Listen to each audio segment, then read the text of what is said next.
you, this is Ali Check from Square One, and I just wanted to quickly show you something that you probably have seen before if you've heard any of the conversations I normally have on other Facebook groups or in previous events around the design thinking framework that we use to really help people redesign their lives. And it's not rocket science, it's pretty straightforward. And because this week, if you're listening to this, you're either in our Facebook group where we're doing week-on-week challenges. We're actually in the contribution and impact week, which I'm going to be touching on with this framework. Or you might be on our Instagram or Facebook page, whatever you are.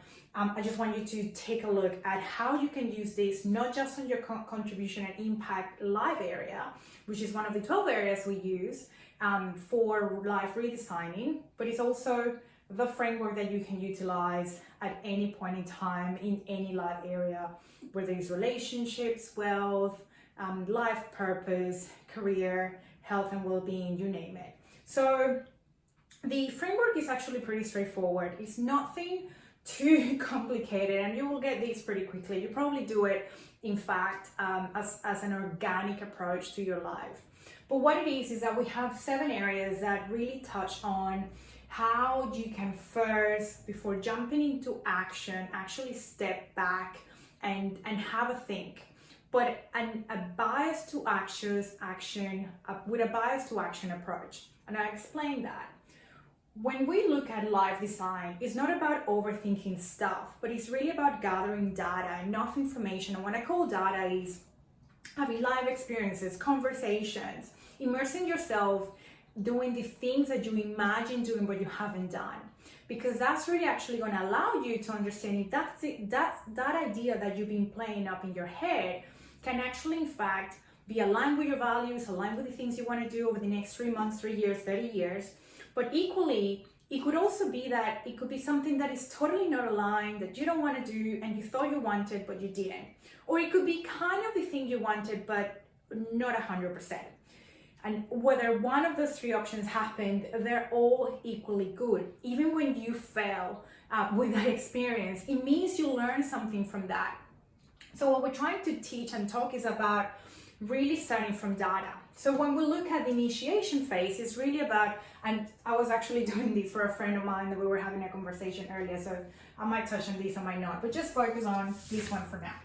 So when we talk about the initiation phase, it's really when you take action towards trying to understand the life area or yourself at a deeper level. You probably haven't realized how brave that step in itself is, but it is pretty brave. That's actually when you go and say, I'm ready to step into the discomfort of finding more information about me, more information about this life area, more information about the beliefs. Like, you could actually be tapping in areas that you don't want to touch. It's almost walking into a very messy, super cluttered room and you don't know where to start. And that could actually feel like that, especially if you're working on areas like belief or career, so life purpose. That could feel really, really big. So but that step in itself is going to allow you to step in. So when we're thinking of contribution and impact, it's kind of going, I'm ready to lean into this and I'm ready to actually take that step into knowing and wanting to know more. Make sense? And so once you step into that, that's already so powerful. And you're ready to move to the next area. That E looks like an O, so I'll make it more like an E, which is empathize. And empathize is pretty much gathering information about yourself and that life area in particular. So it could be understanding your values. It could be understanding what is the vision you have for that life area. Where do you see yourself in 5 years' time doing that thing? How do you visually commit to seeing the future doing that thing that you're imagining doing? And actually kind of really even ask friends, how did you think I can do that thing? Or did you see me doing that thing naturally or not? So contribution and impact, it could actually be historically looking back at the things you've done to contribute to society, climate change, random act of kindness, anything. It could be big or small. And then from there, you move to the define phase. And the define phase is actually when we go, okay, so if this is everything I found about myself and the life area, how can I create more of it? How can I understand it more? How can I actually articulate the thing? So that we create what we call a how might we statement. And that how might we statement is going to be hooking back to a data point, to almost like a very either intuitive or qualitative piece of data that is going to come from you empathizing with yourself. And once you do that, you go, well, I want to find more about this area. And then you move into ideation. So for contribution and impact, you could be doing things like, well, I want to write down 20, 25, 30 ideas, as many as you can be, to think about how can I then create this define. So for example, if I go, how might I create more compassion, which is quite of a very big thing. So I might actually say, how might I prepare, show my kids about contribution and impact, which is actually one of the things I'm working on at the minute. How can I teach them that? So I could actually be coming up with ideas to do that. Could it be that I actually expose them to the fact that there is a lot of things happening in the world? Could I expose them to the fact that there is other people that are also helping others with the little things that they have? Could it be that I expose them to ways that they can contribute themselves and actually think of ways that they can contribute from such an early age? It could be anything. There is no crazy or bad ideas at this point. It's really about coming up with tons and tons and tons of ideas that you can think about. And we're not prioritizing here yet. From ideation, you could actually move into prioritization. And I'm gonna try to do this. Hopefully you see this. This is impact, and this is effort, okay? So this is go from 0 to 10, 0 to 10, okay? So ideally what you want is something that is going to create really high impact with very low effort. And everything that falls within that, something that you can do really quickly with very low effort but very high impact, is what I call those minimal viable ideas or those minimal viable actions, which is really what I like you to do. I don't want you to be saying, I want to collaborate with the United Nations. That's wonderful. The impact is going to be really high, but the effort could potentially be really high. It might be that you don't have contacts there. It might be that you need to build a network. It might be that you need to build your personal brand, and before you can get to that. So I want you to start thinking of the minimal viable ideas that are very low effort and high impact. Once you do that, when you think of your contribution and impact, it could actually then be that you start moving into what I call prototyping and testing. And that is pure and simple experimentation. This is where people actually struggle with.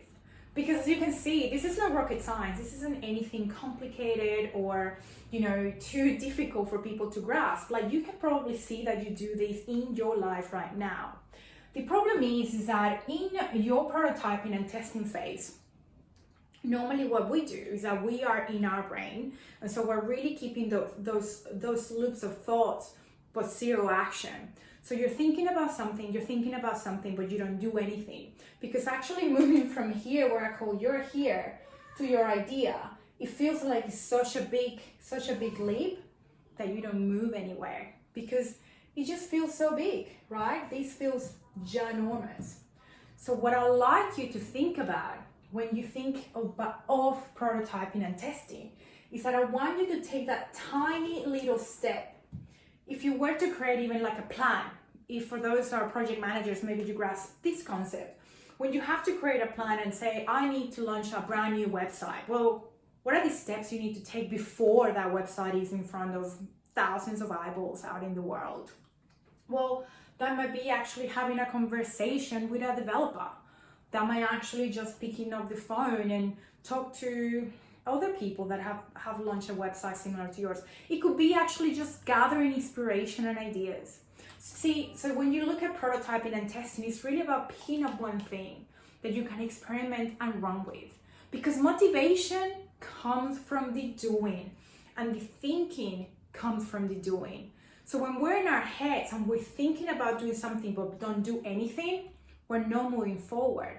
But when you're putting those thoughts and into actions to gather data that is actually going to either say you will pivot that test or experiment, you will continue with that idea and because it's pretty good, or you perish that idea, meaning it didn't really align with my values, what I wanted to do. I thought I wanted to do it, but no. And that is what I call, the testing and prototyping mindset. It's really key. And this is where people struggle the most. And after that, you might actually feel that you're ready to embed that in your life. And that's when you move to your activation phase. The activation phase is ultimately when you have systematically worked through this. And by the way, this looks like a linear process, but it's not. You might actually be in your prototyping and testing phase and kind of go, I miss a piece of information around how I like to show up to my community, for example. So I'm gonna go back to my empathy phase and find that out. Or I would like to do random act of kindness, but I don't know how to do that, and I didn't even think that was a thing. So you might actually go here and empathize, find more information, go on a website, talk to people who do it really well, that kind of stuff. So it doesn't look, it looks linear, but it's an iterative sort of process. And so when you do that kind of back and forth, then you start activating in your life. That's when it's fully embedded. So when you think of contributions and impact, it could be that you're doing a monthly contribution to your local charity. It could be that you're actually doing daily random acts of kindness. It could be that you are actually working with an organization to create a brand new product or service and volunteering your services from a pro bono perspective. It could be that you're teaching your children or your colleagues about legacy and impact and contribution to society. It could be that you're learning about the sustainability goals and you actually want to embed them in your life. It could be that you want to actually create a clean and safe, chemical-free environment in your home, just starting somewhere. And that's when you roll it out. For example, for me, I have recently rolled out a clean clean chemical sort of environment in my home. And 98%, I'll probably say 99 to 98% is zero chemicals. We hardly have any chemicals at home. With food, still working on that, but when it comes to chemicals and the cleaning products that we use, our shampoos, everything that we use, wash our clothes, blah, blah, blah, everything is chemical free, okay? So all natural stuff. And so that is the framework. Now, when we talk about contribution and mindset and the prototyping, this is really where I think people struggle the most. I talk about this mindset, and this is the mindset of a life designer. Number one, you need to become very curious about understanding that life area and how much you want to actually understand. And if you think about a little person, one of my little kids at home, they're so curious, and all they are is like they're playing and actioning things and doing the things, and then they're just really curious. And that is a mindset that is going to be so very key for you to succeed, but also for you to continue going through that ambiguity, which is this one over here, number 3. It's really about being comfortable with that ambiguity, because you will be walking at times into this very overwhelming space of an awful lot of information and not an awful lot of clarity. And as I mentioned before, it's kind of walking into a messy clutter room and you don't know where to start. Well, you're going to start somewhere, and eventually it will become clear and it will become decluttered. And that's kind of what it will happen for you as well. Number 2 is really about your thoughts and your beliefs. If you haven't done any brain training, what's going to happen is that your primitive brain would actually step in. And your sympathetic system, which actually picks up on the emotions and feelings that you have, will actually think, even though you're thinking about a thought or a belief that hasn't happened, an event, for example, from the future, your sympathetic system won't be able to pick up whether it's real or not. So what you have to be conscious and purposely do this on a regular, daily, hour-to-hour basis, if not minute-by-minute basis, is that you're very aware of your thoughts. And you try to reframe those thoughts. So if you're actually experimenting with something and you're like, oh, no, that's just a stupid, why am I trying that? Well, then why can you just not think about being curious about it? Well, I might not learn anything about this, but I'm having a go, I'm being curious, and I'm actually comfortable in that ambiguity. So stepping in those thoughts and belief space is really important. And the 4th, which is really key here, and this is why people never take this leap, because number 1, it feels like the leap is too big, and number 2, this is just totally about the unknown, and that is scary and gives a lot of fear. Hi Bobby, thank you, beautiful. I'm just finishing a video, okay baby? Thank you. So failure is not a word that you need to scare off. Failure is not a word that you need to be ashamed for. Failure, when you take minimal viable actions, is actually a good thing, because it means that you've taken a tiny little idea to figure out if that is heading in the right direction. Because if it's not, then you tried it and you learn about yourself and that life experience that you thought you could create in your life, but it wasn't aligned to what you actually thought in real life it could be. And so that is not failure. That is actually a beautiful, great, rewarding, fruitful experience. And that is the life thinking framework in a nutshell. Pretty basic. It's not rocket science, I explained.